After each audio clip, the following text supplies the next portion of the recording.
Hello friends, welcome to pebbles and welcome to my course of 48 laws of power, सत्ता के 48 नियम। शुरू करने से पहले प्लीज़ इस चैनल को सब्सक्राइब कीजिए और बेल आइकॉन दबाइए। ओके, तो आज हम शुरू करते हैं द रूल नंबर 44। चलो एक साथ देख लेते हैं रूल नंबर 44 क्या है। Rule number 44 says that preach the need for change but never reform too much at once. बदलाव करने की ज़रूरत है, बदलाव करो, लेकिन एक साथ सारे मत करो, एक साथ बहुत कुछ मत करो, नहीं तो वो रिबेलिंग हो जाएगा, क्रांति हो जाएगी उसके। लोग, ऐसा होता है कि लोग हैबिचुअल होते हैं, लोगों की आदतें होती है, वो एक रात में बदली नहीं जा सकती, सब कुछ बदला नहीं जा सकता। और हम लोग ने तो इसका बहुत बड़ा उदाहरण देखा है। मोदी जी हमारे प्राइम मिनिस्टर बनने के बाद, भले हमारे देश को ज़रूरत थी, 70 साल तक इस देश में कुछ नहीं हुआ, और मोदी जी को ये भी पता था कि उनके पास बहुत ज़्यादा समय नहीं है, ज़्यादा से ज़्यादा 5 साल 10 साल, उससे ज़्यादा नहीं है, और देश में बहुत कुछ बदलने की ज़रूरत थी। तो नोटबंदी, 370, एनआरसी, धड़ाधड़ जो कुछ भी निर्णय लिए गए वो इतने फास्ट लिए गए कि लोगों में क्रांति जैसा वातावरण पैदा हो गया, और जिसका फ़ायदा उठाया जो लेफ्टिस्ट जो थे, उन्होंने उनको बदनाम करने की पूरी कोशिश कर दी उसके ऊपर। फॉर एग्जाम्पल मैं कहता हूँ कि कई बार आपको आपकी पर्सनालिटी में, या अगर आप लीडर हो तो आपकी कंपनी में, या किसी ग्रुप के मेंबर्स हो क्लब के तो वहाँ पे, या फिर आपके घर में बहुत बार बहुत सारी चीज़ें बदलने की ज़रूरत होती है कि नहीं? चीज़ें बदलने की ज़रूरत होती है, आदतें बदलने की ज़रूरत होती है। लेकिन अगर ये सारे बदलाव आप एक साथ अगर कर दोगे, एट अ स्ट्रेच कर दोगे, तो उसका परिणाम बहुत ही बुरा हो सकता है। क्योंकि लोग अपनी आदत से मजबूर होते हैं, और जब आप उन्हें अपनी आदतें बदलने के लिए कहते हो, तब वहाँ पे क्रांति खड़ी होती है। मैं आपको एक बहुत फ़नी एग्जांपल देता हूँ। मेरे कज़िन के घर का है। मेरा सबसे बड़ा कज़िन जो है, उसके 2 बच्चे, और मेरी कज़िन सिस्टर एक है, वो भी वहीं रहती है, और दूसरा कज़िन ब्रदर वो भी उसी घर में रहता है। तो 2 बच्चे स्कूल जाने वाले, और उससे छोटे उसके 2 भाई, एक भाई एक बहन। ये सारे लोग, ये सारे टीवी, मोबाइल, अपना जो गेमिंग, टीवी के ऊपर जो प्ले बॉक्स वगैरह होता है उसको, और पार्टीज़, पिक्चर्स, इसके बहुत आदी हो चुके थे, because they are from very rich family. तो ये सारी बुरी आदतें उनमें थी। तो मेरे भाई ने एक बार, जैसे नॉर्थ कोरिया में किंग जोम जैसे रूल्स बनाता है, वैसे उसने एक पूरे रूल बना दिया कि आज से सारी सीरियल्स बंद, picture only on Sunday, no mobile, सबके मोबाइल जब्त कर लिए, मोबाइल भी नहीं देखना है। इसने सारे रूल्स रेगुलेशन लगा लिए, और उसके लिए सज़ा भी कुछ ना कुछ दे दिया कि अगर तूने ये किया तो तेरा मोबाइल जब्त, तूने अगर ये किया तो वो, बहुत कुछ हो गया। तो उसका परिणाम ये हुआ कि उसके 2 बच्चे और मेरे दूसरे 2 कज़िन थे, उन्होंने एक टीम बना ली और उन्होंने क्रांति खड़ी कर दी। मेरे वो कज़िन को उसने किम जोंग का नाम दे दिया, और हर बार सारे एक साथ होते थे उसके खिलाफ खड़ा रहने के लिए। तो वहाँ पे रिबल हो गई, क्रांति हो गई वहाँ पर। तो आप सारे बदलाव अगर एक साथ लाओगे तो क्रांति हो गई वहाँ पे, और ये क्रांति हमेशा आपके विरुद्ध ही होगी, अपोजिट ही होगी, 100%।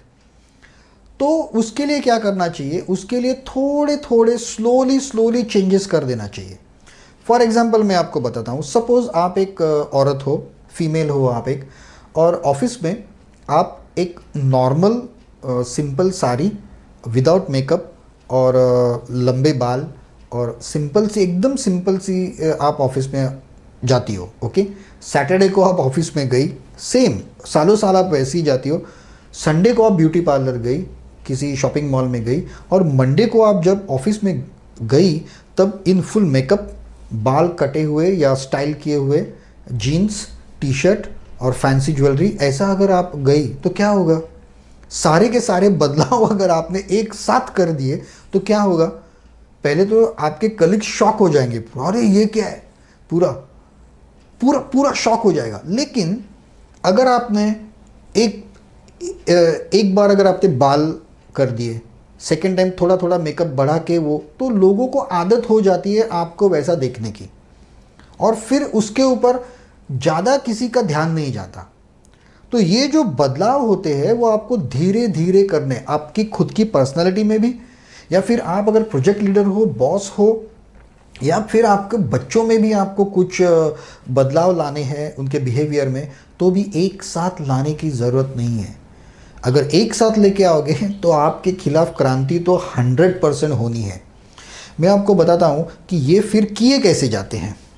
फर्स्ट ऑफ ऑल वो यही कहता है, make changes and reform seem like a gentle improvement on the past.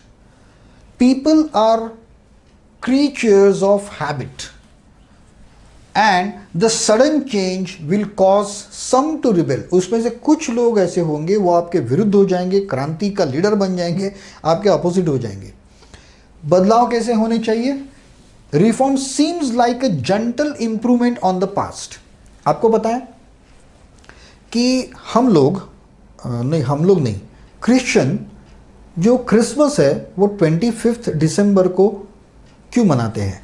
आप पूछिए किसी को, 99% आपको आंसर मिलेगा कि वो जीसस क्राइस्ट का बर्थडे है। लेकिन ये इन्फॉर्मेशन गलत है। जीसस क्राइस्ट का बर्थडे 25 दिसंबर नहीं है, उसका जन्म तो कभी मार्च अप्रैल में कहीं तो हुआ था, और ये एविडेंस है, क्रिश्चियन लोग ये मानते हैं, उनका बाइबल में भी ये लिखा है। तो फिर 25 दिसंबर जो है वो इतना प्रोमिनेंट दिन कैसे बन गया क्रिश्चियनिटी में? सिंपल है, यही वो दिन है जब भी सूरज उत्तरायण में प्रवेश करता है।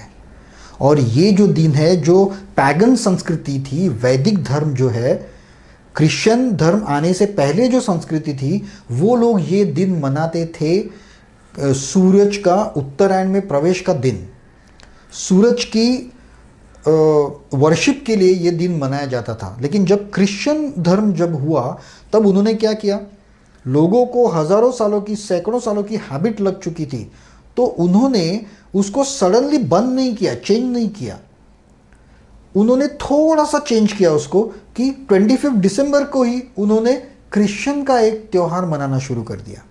आप अगर देखोगे तो नोवा की कहानी जो है, क्योंकि एक बहुत बड़ा प्रलय हुआ, बाढ़ आई और एक आदमी ने सबको बचा लिया, ये कहानी आपको हर धर्म में मिलेगी। कई धर्मों के जो प्रतीक जो होते हैं वो भी लगभग सेम होते हैं। जैसे स्वस्तिक है, स्वस्तिक को टेढ़ा करके नाजियों ने यूज़ किया, और ऐसे कई। अगर इसके बारे में आपको बहुत ज़्यादा जानकारी चाहिए तो डैन ब्राउन का एंजल्स एंड डेमॉन्स और दा विंची कोड, ये 2 बुक्स आप पढ़ लेना, आपको पता चलेगा कि नया धर्म प्रस्थापित कैसे किया जाता है। तो उसमें क्या हुआ, लोगों की आदतें उन्होंने धीरे धीरे धीरे धीरे बदल दी, और उसको लिबास क्या चढ़ाया, disguise changes by dressing it in tradition. Tradition में डालो उसको संस्कृति का नाम दो, ट्रेडिशन में डालो। अभी सेम, ओके, फॉर एग्जाम्पल, आप अगर एक बहुत ही मॉडर्न लेडी हो जो ऑफिस में जीन्स और टॉप वगैरह ये सब पहन के जाती हो और मेकअप में वगैरह जाती हो, और अभी आपको सडनली, मैं अभी जो मैंने केस बताया उसका उल्टा केस मैं बताता हूँ। सैटरडे तक आप वैसे ही जाती थी, मंडे को सुबह आप प्रॉपर साड़ी और थोड़ी सी ज्वेलरी और एकदम ज़बरदस्त ट्रेडिशनल हिंदू औरत बन के गई, तो क्या होगा, शौक तो बैठेगा ही। लेकिन ये करना आपको ज़रूरी है, क्योंकि ये आप धीरे धीरे धीरे धीरे नहीं कर सकती, आपको एक साथ ही करना पड़ेगा। तो आप क्या कहोगी, नहीं हमारे यहाँ त्यौहार चल रहा है, तो मैं किसी के घर पे फेस्टिवल के लिए गई थी, त्यौहार के लिए गई थी, और वहाँ से यहाँ आई हूँ, इज़न्ट इट? तो फिर सब अरे हाँ, राइट, ट्रेडिशन है। कई बार ये ट्रेडिशन के नाम पर औरतें या फीमेल्स बहुत कुछ करती है, बहुत कुछ शंडी लगाती है अपने फ्रेंड्स को या सबको। ट्रेडिशन है, करना पड़ता है, संस्कृति है, करना पड़ता है। सास को नहीं चलता, बहुत बार इनको खुद को नहीं चलता, लेकिन वो सब सास के नाम पे डालेगी, मतलब ट्रेडिशन है, हमारे घराने की परंपरा है, करना पड़ेगा। तो जब आप किसी ट्रेडिशन में डालोगे तब वो जो बदलाव है वो ज़्यादा चुभेंगे नहीं। जैसे हमारे प्राचीन ऋषि मुनि थे, वो बहुत बड़े वैज्ञानिक थे। आज जब कोरोना का संकट पूरे दुनिया पर आया है, तब आपको याद आया होगा कि हमारी परंपराएं क्या थी। हाथ जोड़ के नमस्कार, किसी को ग्रीट करना है तो हाथ जोड़ के करना, डिस्टेंस बनाए रखना वहाँ पे। उसके बाद साफ़ सफाई, अगर आप टॉयलेट हमेशा घर के बाहर होता था, वहाँ से आप डायरेक्टली अंदर नहीं आ सकते। पुराने ज़माने में जो औरतें थी वो पूरा स्नान कर किए बिना वो खाना नहीं पकाती थी। बाहर से कोई आए तो पैर धोए बिना वो अंदर नहीं जा सकता, हाथ पैर धोए बिना, घर के बाहर ही धो के अंदर आना है। ये सारी जो ट्रेडिशंस है वो सब वैज्ञानिक तरीके हैं सारे। या फिर जो मंगलसूत्र पहना जाता है, जिसके जो दो जिसको वाटी बोलते हैं, जो गोल होते हैं, वो यहाँ पे आते हैं औरतों के। क्यों? क्योंकि उसमें यहाँ के जो एक्यूप्रेशर के पॉइंट्स है वो चार्ज हो जाते हैं, जिसको बच्चे को बहुत ही आसानी से और ज़्यादा दूध मिलता है। फीमेल्स के पैरों में जो वो क्या बोलते हैं उसको, वो अंगूठी जैसा जो पैर में पहनते हैं, क्योंकि वहाँ पे जो हमारे एक्यूप्रेशर के पॉइंट्स है वो एक्टिवेट हो जाते हैं। जब हम, आपको पता है कि ये अंगूठी है वो इस उंगली में क्यों पहनते हैं, करांगुली में क्यों पहनते हैं? क्योंकि जब ये पॉइंट होता है यहाँ पे करांगुली में, हमारे नौशिया के पॉइंट्स होते हैं। अब देखिए, अगर आप ऑफिस में ज़्यादा देर तक काम कर रहे हैं, थक चुके हैं, तो यहाँ पे आपको दर्द होना शुरू हो जाएगा। अगर यहाँ पे आप उसको मसाज करो या पॉइंट पिंच करो तो आपकी थकान दूर हो जाएगी, थकान दूर हो जाएगी और आप इमीडिएटली फ्रेश हो जाओगे। तो ये सारी चीज़ें हमारे पुराने वैज्ञानिकों ने खोज के निकाली थी, लेकिन उन्होंने उनको परंपरा के कोटिंग में चढ़ा दिया, उनको एक परंपरा बना दी। फॉर एग्जाम्पल, श्रावण महीने में हम फिश नहीं खाते। क्यों? क्योंकि वो समय फिश का ब्रीडिंग का टाइम होता है, तभी आप अगर उसको मारोगे तो पूरे साल भर फिश मिलेगा ही नहीं आपको। तो ये सारी चीज़ें जो है, जो हम हर त्यौहार को अलग अलग तरीके से हम त्यौहार मनाते हैं। संक्रांति के दिन हम तिल के लड्डू खाते हैं या बर्फ़ी खाते हैं तिल की। क्यों खाते हैं?